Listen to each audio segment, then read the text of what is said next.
For me, the future of PLM, it involves a lot of expansion from where it's at today in scope as well as in depth.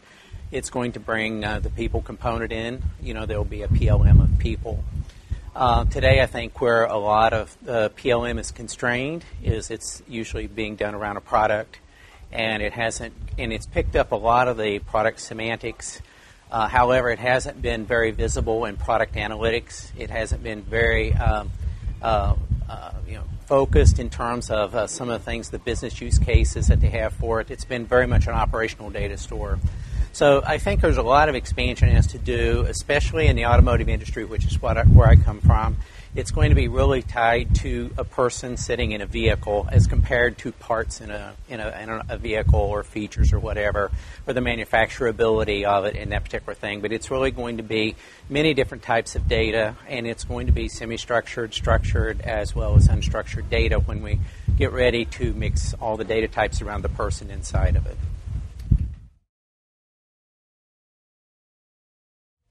I think it's going to be very much that. I think people want very, very strong products, and a service is a part of a product family, right? In terms of the way that they're set up. So the whole enablement of products, I think you're going to see PLM be the primary focus that is going to be able to take that all the way through its life cycle. Today, I think it's data constrained in terms of what's going on. But I think that they're going to see a lot more expansion in that area.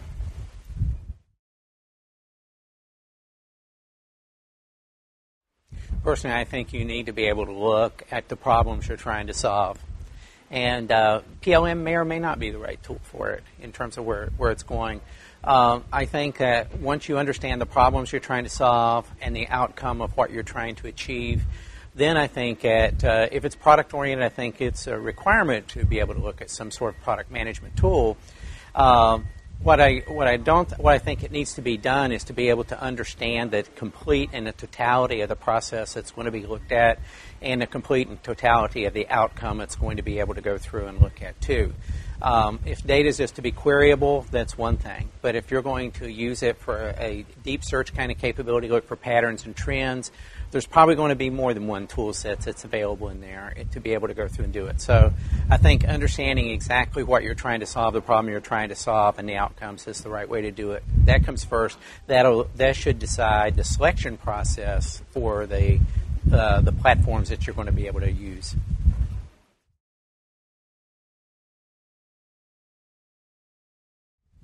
Well, I think, first of all, we know from research that people are really trying to be able to go and find a company that they're going to be comfortable with.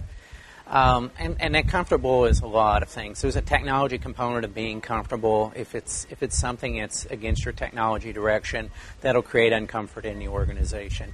If the people match doesn't seem to make in the culture and where you're at and that sort of thing, I think it's a different thing. I think the way that you engage the company, whether it's through a VAR, whether it's through an integrator, whether it's directly with the company, I think that's another thing that a person needs to look at. But first and foremost, I think that you need to be comfortable with the company, the leadership team, the methods of engagement, and the product strategy that they have. I think the next thing that you need to be able to do is to understand the product and the capability of the company, and if it's lined up in terms of where you're going to be able to go. I think that there's a series of things that you go through to set up filters, but I personally do believe it's the quality of the company and the quality of the relationship that is the top gating factor in my period. Obviously, that's followed very closely by functionality and what I call the ilities, availability, reliability, availability, those kind of things which are coming in there too, because many different companies have a lot of different uptime requirements and maintainability, whether it's local, remote, and those kind of things. PLM is so misunderstood in the market. I'm sure there's other examples, but there's a lot of examples where the intent and what the reality of it is are pretty separated. I think that's very much the case in the PLM marketplace. Most people, the practical reality is they're doing pretty tightly constrained data management. Probably in engineering and manufacturing are the most uses in terms of where it is.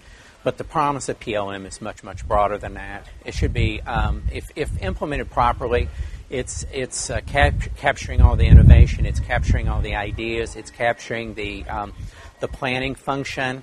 It's got the outcomes that are going to be desired, because a good PLM system, which I think there's several out there, what they end up doing is that they can manage all of those kind of things and manage all the way down the tree structure in terms of the way however the data is laid out in their system. They can do that. But I think that understanding what you really want to be able to go through and do with it is going to be important, but that should be a broad context, not a narrow context. I was told this morning that when we pick a PLM vendor, you pick someone for life. And there's a lot of truth to that, because once you get so much data and so much process and so much knowledge base in, if you're doing KBE, for example, it's hard to get off that. So making that decision is very important, but it should be on your future needs as well as your immediate needs.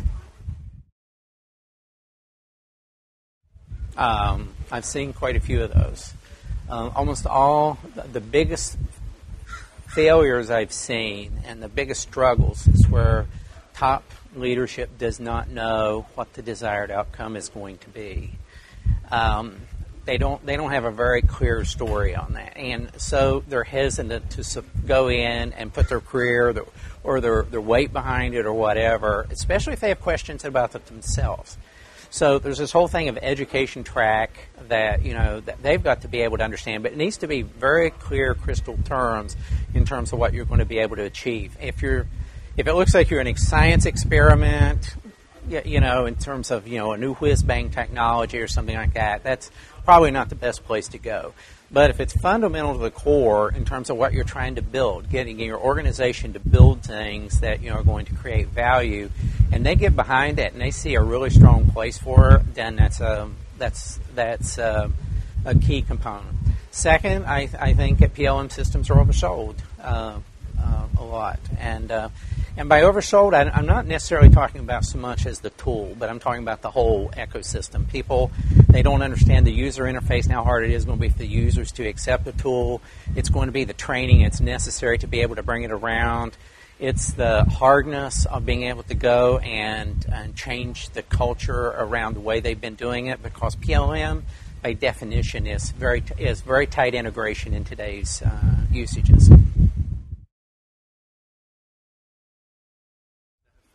Yes, I very strongly believe that PLM has a role to play in that. We heard a talk this morning here at the conference that talked about the same impact that the Internet had on before there was an Internet, and what that actually did through the Netscape example. The creator was talking about that. He's saying that the Internet of Things is going to have the same exact kind of impact, which will be very, very strong impact, especially in the business areas. So what we haven't gotten around is the modeling that is going to be necessary, whether it's vertical kind of structures, whether it's horizontally, whether it's maze kind of structures, whether the data, whether we can put temperament in the data items, for example, sympathy, those kind of things. There's feelings and stuff that's going to be coming in when we bring the people component in. But that's what people get. They get emotional about, a lot of things that they want to invest in. And so today, those kind of things are typically left out of PLM in terms of where it's going. It's sort of very much A, B, C, D, or very much on, off kind of things. But it's going to bring in a whole lot of new kind of capabilities. The simplest things, like the refrigerators, the thermostats, and all those various different sensors out there, that is the black and white, but we still don't have the data models that show how that integrates with the person to be able to go through and bring those solutions in. But I think that those kind of things will, over time, will work those data models, and people will be implementing them, because I think that when we talk about product has a very, very strong people component in it, and that is the part that's going to bring in the Internet of Things.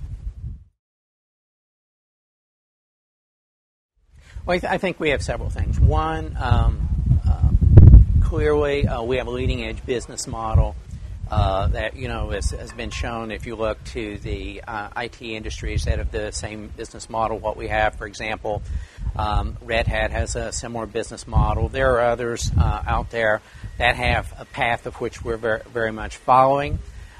We found those business models to be very successful. We understand also that traditional people that didn't start out that way or haven't made the decisions to be able to go to that particular kind of model, it's going to be very hard for them to do.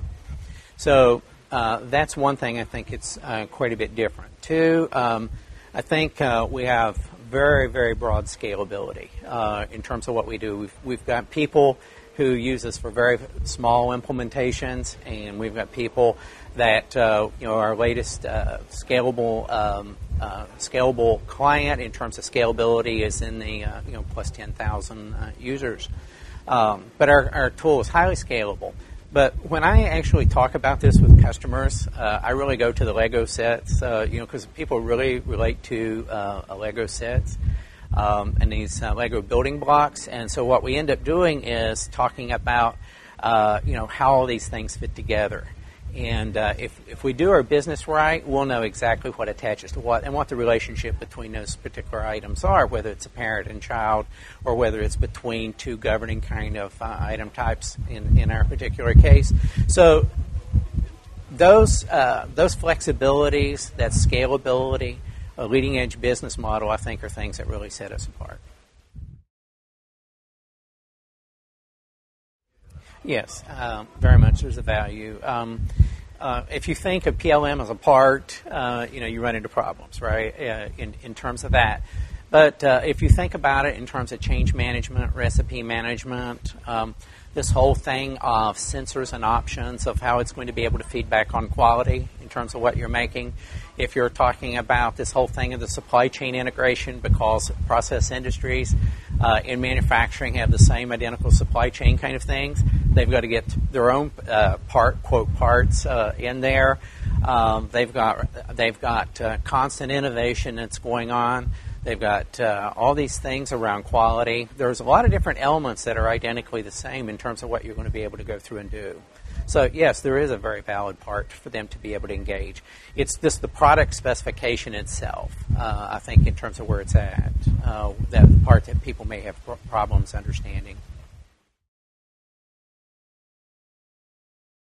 Have you done the right homework to be able to go through and to determine exactly what you need to, what business outcomes that you're really looking for, what the actual user groups of this, what the real intent of what they're trying to do. With intent comes expectations. You need to be able to meet those expectations to be able to do that. I know a lot of people put that in terms of ROI, in terms of that. To me, ROI is a very important factor, but it comes along after you really understand what you're trying to do. So, and I know these are soft terms when you say intent, when you're talking about expectations, and we're talking about management buy-in, because all of that, when you add it up, it's kind of murky.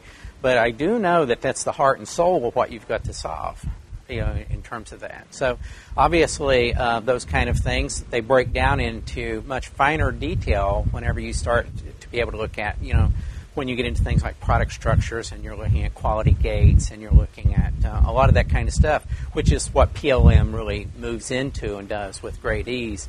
But the thing is that satisfying all that stuff of why you're bringing in the company needs to be very clear. And if you haven't done a good job of that, it will probably slow you down much more than what you actually thought it would. HP Fellow is, and just to make things completely accurate, I'm a Fellow Emeritus, but I'm an HP Fellow for life. It does. But in HP, and as well as other companies, there's a designation given to those people who achieve dramatic business results. And this is an honor that's usually given from the very highest part of the company, in our case, the CEO and the vice chairman, who they come and they sit with you. They throw very tough problems at you.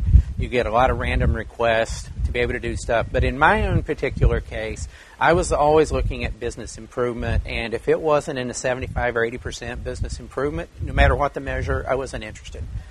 And that's a very honest statement to be able to do that. The incremental stuff is many people can do, 5, 10, 15, 20. But I think doing that thing. If you look at the levels of innovation from 1 to 7, 6 is doing something entirely different. Like, for example, when Google came in, they did an entirely different way in several different fronts. For example, on the way the revenue stream is generated, the way their infrastructure is designed and stuff, they did something entirely different. And I think those levels are very important. Obviously, a level 7 is the moonshot, where you're going to go for it all. It's the Hail Marys of anything that you'd want to be able to do. I think true fellows in their heart, they're geared right toward that 6, 7 level to be able to do it. And there are people, I think, that have great insight based upon experience, based upon maybe a lot of different factors that they come into it, but that's where you set your sights. So those are HP fellows in a case, and I served with a very elite group of people, which I call very close friends to this day.